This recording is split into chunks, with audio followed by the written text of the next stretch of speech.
warahmatullahi wabarakatuh.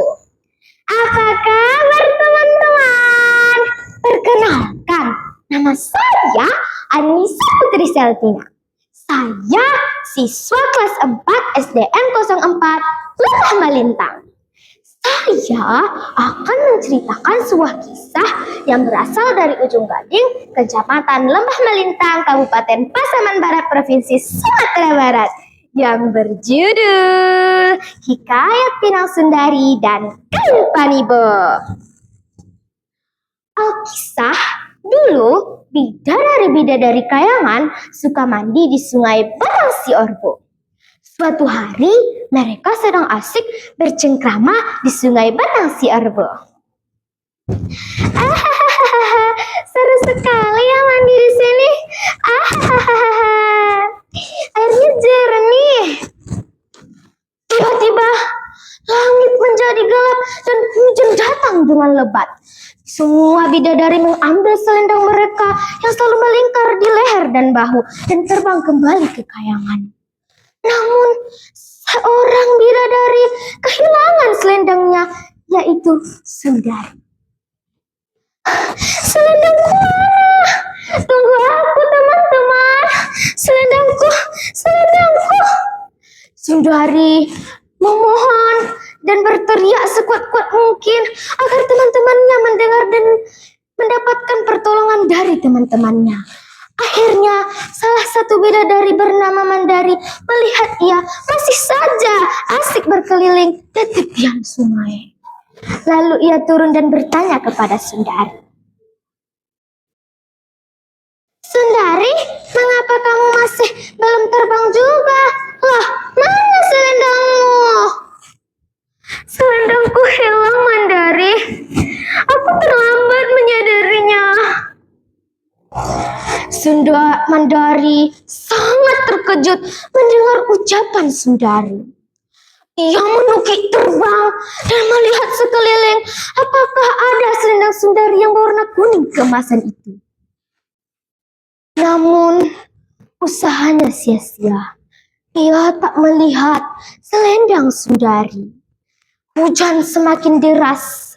Sambil memeluk Sundari, Mandari berkata, "Maafkan aku, Sundari. Aku tak bisa menemanimu di sini. Aku harus pergi. Kamu tahu kan pantangan besar kita? Nah, teman-teman, pantangan besar para bidadari-bidadari kayangan adalah sekiranya kalau malam sudah tiba, salah satu bidadari masih ada di bumi, maka mereka akan berubah menjadi manusia.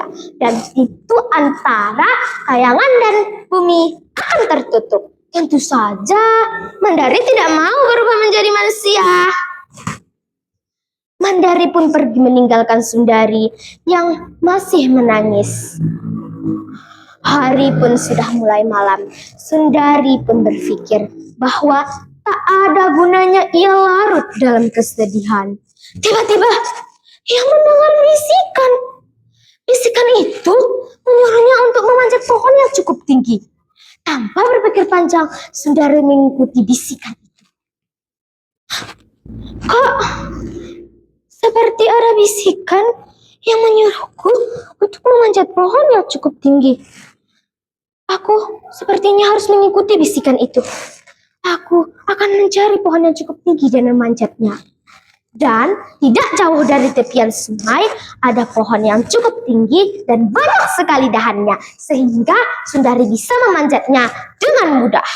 Sundari tertidur di dahan pohon itu. Dan keesokan harinya, hari sudah mulai siang. Sundari pun terbangun dari tidurnya yang lelap. Sudah mulai siang, aku harus turun. Hah? Kok ada bisikan? Sundari mendengar bisikan lagi. Bisikan itu menyuruhnya untuk mengambil buah yang sedang dikerumuni oleh burung-burung dan memasukkan buah itu ke dalam mulutnya. Aku harus memasukkan buah itu ke dalam mulutku. Aku harus mencobanya.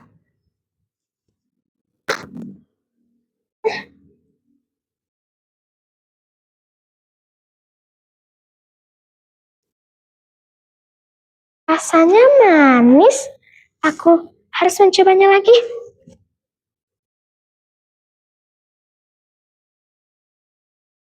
Wah, ini sangat enak.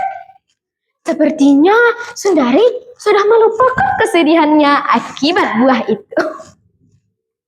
Tiba-tiba burung bernyanyi dan Sundari merasa nyanyian itu tak asing.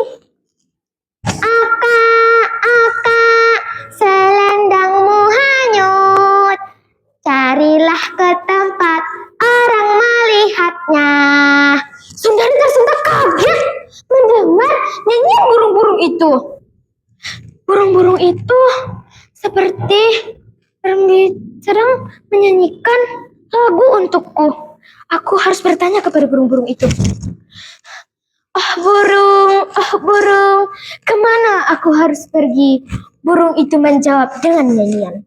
Aka, hilirlah sungai, carilah tempat orang memandikan kerbau.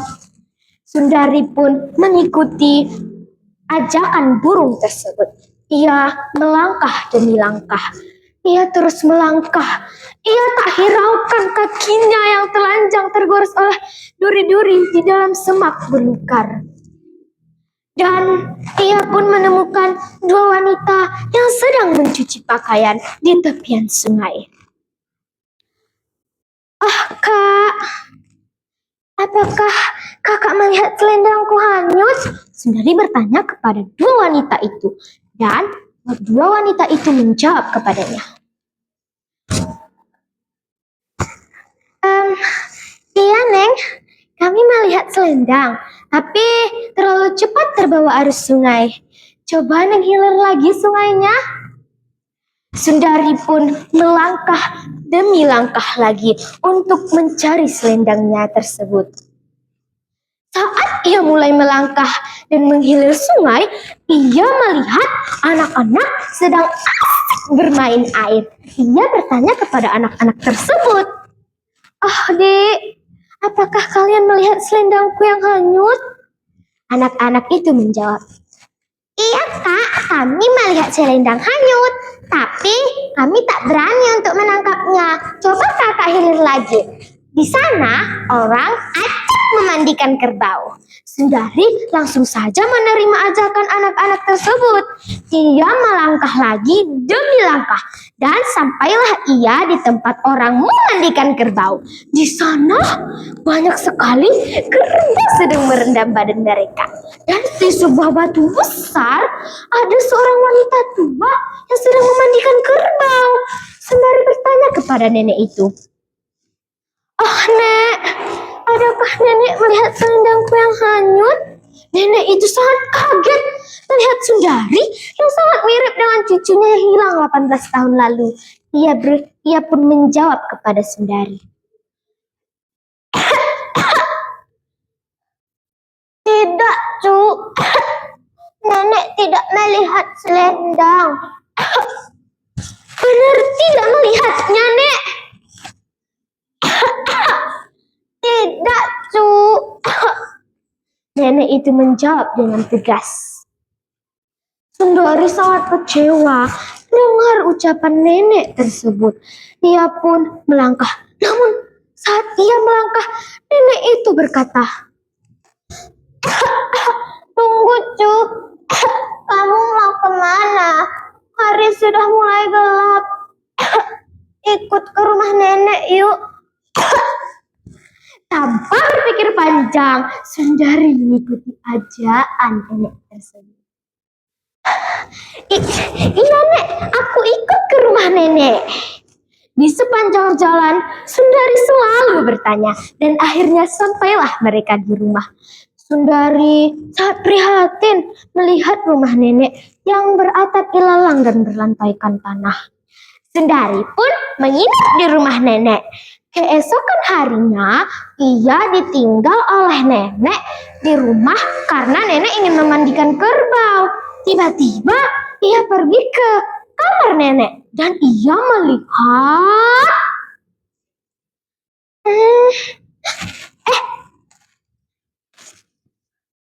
ini mirip sekali dengan selendangku.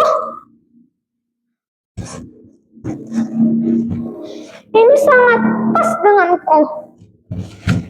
Aku harus tanyakan ini kepada nenek. Sepulang nenek memandikan kerbau, Sundari bertanya kepada nenek. Nek, apa ini selendang nenek? Nenek itu tak bisa berbohong lagi dan menjawab yang sejujurnya. Tidak, Cu. Itu bukan selendang nenek. Itu selendangmu. Maafkan nenek, Cu. Sundari sangat bahagia mendengar ucapan nenek tersebut yang mengatakan bahwa itu adalah selendangnya. Ini selendangku, akhirnya aku menemukan selendangku. Aku harus terbang ke kayangan. Sundari pun terbang ke kayangan dan meninggalkan nenek. Nenek pun berpikir bahwa Sundari bukanlah manusia biasa. Hari berganti hari, nenek sangat merindukan Sundari.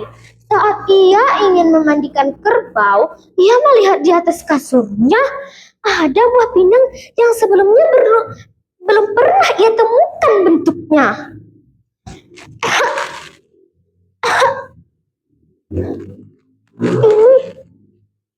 Ini kok sangat beda.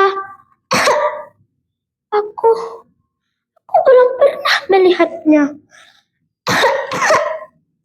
Tiba-tiba nenek mendengar bisikan yang suaranya seperti suara Sundari.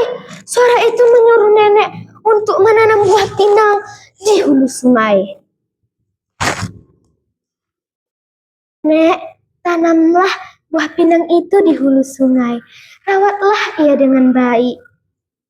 Tanpa berpikir panjang, nenek itu segera pergi ke hulu sungai dan menanam buah pinang tersebut. Bulan berganti bulan, buah pinang itu tumbuh dengan subur. Dan nenek itu menamai buah pinang itu sebagai pinang Sundari. Rasanya sangat berbeda dari pinang yang lainnya. Tidak kelat, tapi sedikit manis, kata orang kampung. Inilah akhir dari cerita Pinang Sundari dan Kain Panibo. Dan pesan moralnya adalah kita tidak boleh menyerah dan kita harus tetap berusaha untuk mendapatkan apa yang kita inginkan. Sekian, terima kasih. Assalamualaikum warahmatullahi wabarakatuh. Sampai jumpa.